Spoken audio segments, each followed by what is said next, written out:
Hi everyone. I wanted to do a video that's a bit of an introduction, a bit of a walkthrough on a plugin which I have developed with alongside a developer. And yeah, if you're not familiar with Nebula, it's a sister company to Studio Orbit where I am dedicating some time to building sample packs and also utilities plugins. Sort of anything to do with music production. It's like a passion project of mine, and I have had an idea for building a Max for Live device like this for quite a while, and finally, with an amazing developer, we were able to put it together. And I'm super happy with the results. But I think it's important that I give a bit of an insight into the features on it, because it can be quite complicated if you've not used it before, but also just to show you how to get the best out of it. And yeah, there's lots of different options. It's useful for a range of different things, but it can take a while to get used to in terms of how the interface looks and things like that. So this is how it looks when you drag it on. And I'll start off by just talking through the interface.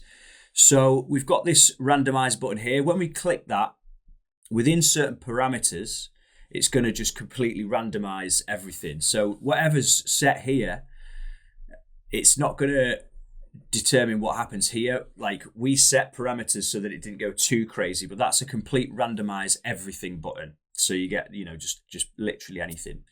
So that's the first thing to mention. And then these are the important areas that you want to maybe set first. So here we're able to choose through the modes. So say, for example, we wanted to choose, like, I mainly work in minor scales, but it's good to experiment with others.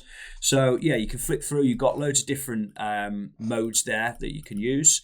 Let's just choose minor. And then you've got like this type section, and this is really important because this basically determines what type of pattern you're going to get from the plugin. So the idea with Nebula is that we can just come up with like basslines, melodies, acid lines, things like that really simply without having to play them in. So it's kind of like, like Max for Live plugins like Sting. It's similar to that, but the problem with Sting is, well, it's the kind of, not necessarily a problem, it's kind of its charm, but it's just, you can't really change many parameters. So what I wanted to do is develop something where you can really get into it and choose how you want the pattern to be in the end, and then also change it within the plugin afterwards.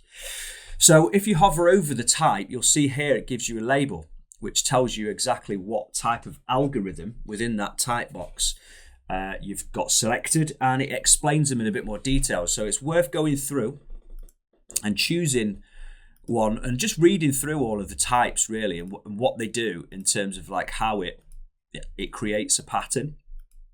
So each of them is different, and also you'll have the 16th here, which this is the rhythm box, should I say, and you could choose 16ths or 8ths, halves, wholes, dotted eighths.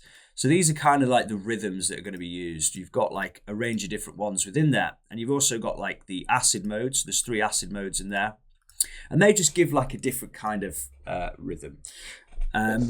So that's those 3, and then once you've chosen those, you move on into here. So what we can do, we don't need to add a scaler plugin onto here because we've got those features built into the actual device itself. So we can actually choose the root note, which is like choosing the key essentially. And you'll see that changes these ranges here. So it means that we will stay within those ranges. So let's say we wanted to be in like G sharp minor. The number that is next to that is corresponding to which octave it's in. So let's say we were doing a bass line, for example. We'd want that to be in the lower octaves, but maybe we want a melody that's higher up. So we've got a lot of opportunities there to choose whereabouts on the scale and the octaves that we want it to be. So once we've so pitch is always on, but yeah, once we've chosen our root note, let's say D sharp, for example, we can then choose the parameters in which the range will be that the notes will be randomized, and we can see in here that that's doing that. So if we wanted to, we could just do it across one octave, which would be, if we choose D sharp there, that's basically, whoops, if we choose D sharp, it will be within those particular parameters, like one octave. But yeah, it means that the notes that it's going to generate are going to be within those ranges. We also have the option to increase or decrease the density. Now what that does, as you can see, is it's taking notes away as I bring that down. So 100% means that on every single note of the scale of this pattern, so this 8, the pattern set length is set to 8, there's going to be a note happening on each one with no rests, no silences. So as we bring that down, it's kind of like the less notes that are going to be in it, the less chaotic it's going to be. So yeah, we can determine the length of the pattern like this. So we could put it up to like a 16 or just a standard 8. We can, which is really handy because we could create evolving sequences, or we could keep like really short loops going. We've also got this velocity option here. So when this is enabled, it means that by these ranges, so 0 is obviously like the lowest velocity and 100 is the highest. So we can set the ranges of the probability that the velocity is going to be different, and this is like the highest possible velocity, so the hardest the note is going to be hit, and this determines the lowest, so that we can have some control over the difference in velocities, and we're not going to have super quiet ones, super loud ones, so we can define those ranges, which is really good. Or we could just choose one particular velocity for all of the notes to be, and the default for that is set to 100. So really useful. And you can go in and you can actually change the velocities by pulling them up and down. So when you pull it right down and it's darker like that, that means we're at a lower velocity. And when we push it right up, it means that it's the highest velocity. So we can go back into the pitch one, and that means that we can also change certain notes within the pattern in real time without having to go in and export the MIDI and change things afterwards, which is really useful. But let's say, for example, I liked this pattern. We've got this output button here. So if I press output, what it does is it creates a MIDI clip here with that pattern in. So I don't need to record the MIDI in. I could just drag it onto the timeline. There we go. Our pattern that we've generated in here is now in MIDI clip form just by pressing output. Really handy. The other controls that we've got in here is we can invert the pattern, which basically just inverts it, and we've got this reverse, which reverses it as well, and then we can just click randomize, which randomizes the notes that are already on there. So loads of opportunities for just creating something and controlling things and being creative. And then finally, if duration is enabled, so you'll see when I change this, it's set to like triplets or like note sizes or whatever. If I change that, that'll be all the notes changed lengths. If I was to enable that, it will randomize the different lengths, and I can choose the parameters in which I want the notes to be randomized in terms of the duration of the notes.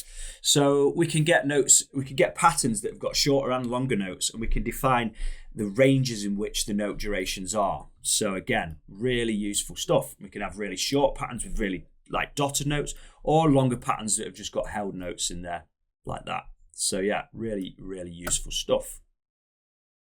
So what we'll do now, we've had a little talk through the interface, is we'll see how it actually works with Basslines and Melodies, and we'll create something new using just the Nebula Flux and some samples. Okay, so the first thing I'm going to do is I'm going to set this to a minor key, like this.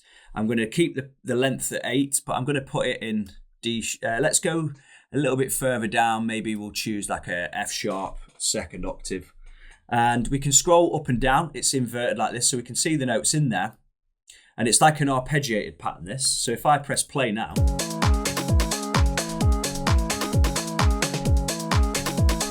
we've got this arpeggiated pattern, which sounds quite cool. We can also like go in and change the pattern here. So we could go in and change the rhythm. Maybe we'll do something like, let's just do 16ths for now, actually. Keep it simple. And we'll change it from arpeggio to like maybe like a stepwise. So let's listen to how that sounds. We can also do a motif.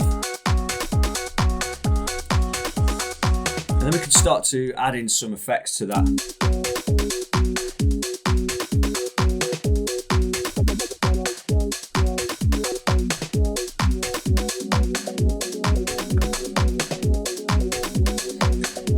And we've got something interesting straight out of the box without changing a great lot. We can then go in and reverse the pattern.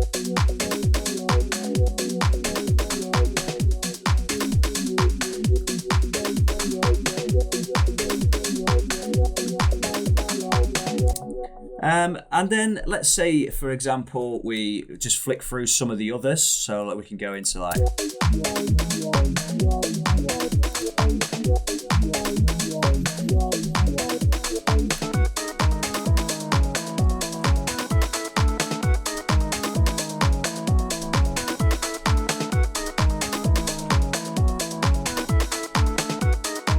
Yeah, I think you can get some nice stuff straight out of the box there.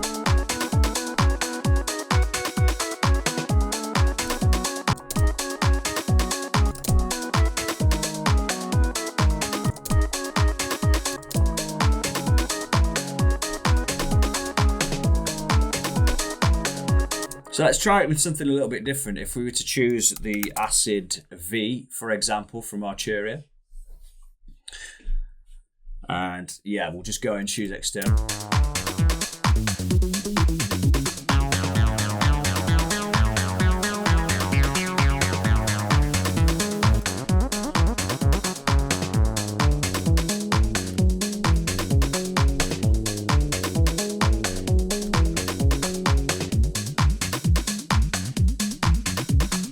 Nice.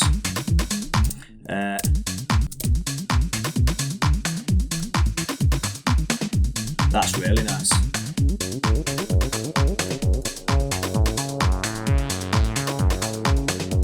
So it's just really fun to play with and come up with ideas when you're perhaps uninspired. We can then go in, let's just find like a... That's really nice. And we can change certain notes in here.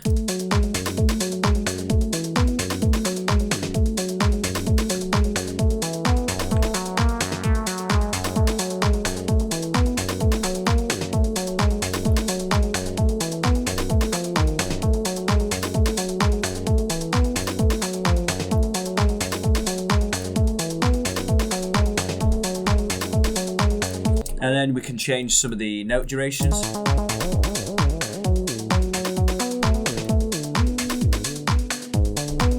We try the acid in here as well.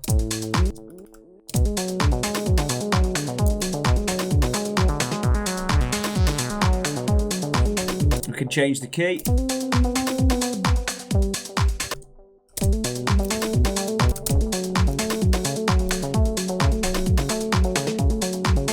Yeah, really, really fun stuff. And maybe we like this pattern, for example. Maybe we want to pull that down like to this note here.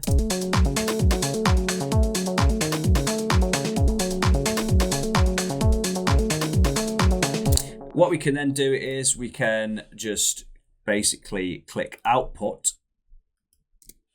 and it'll just create as many clips as you as times as you clip. You can put it on to the channel, and then you can turn off the plugin. What you may have to do afterwards is pitch it up.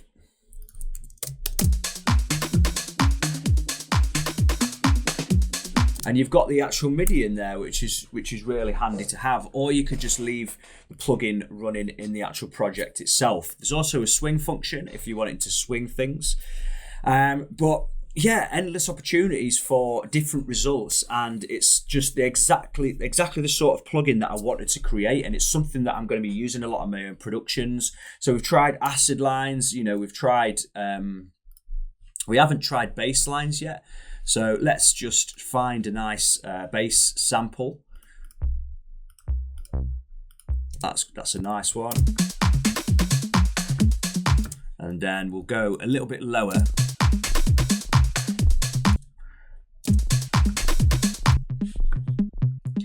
we'll try something a little bit more.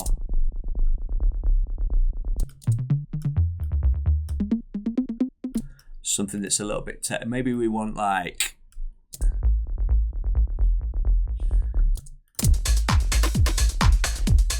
let's do randomized.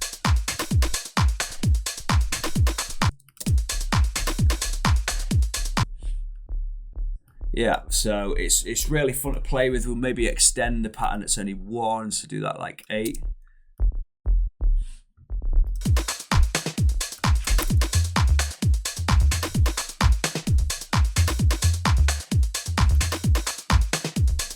It's a nice bass line, that, and you could add in like a few changes. Yeah, I'm liking that.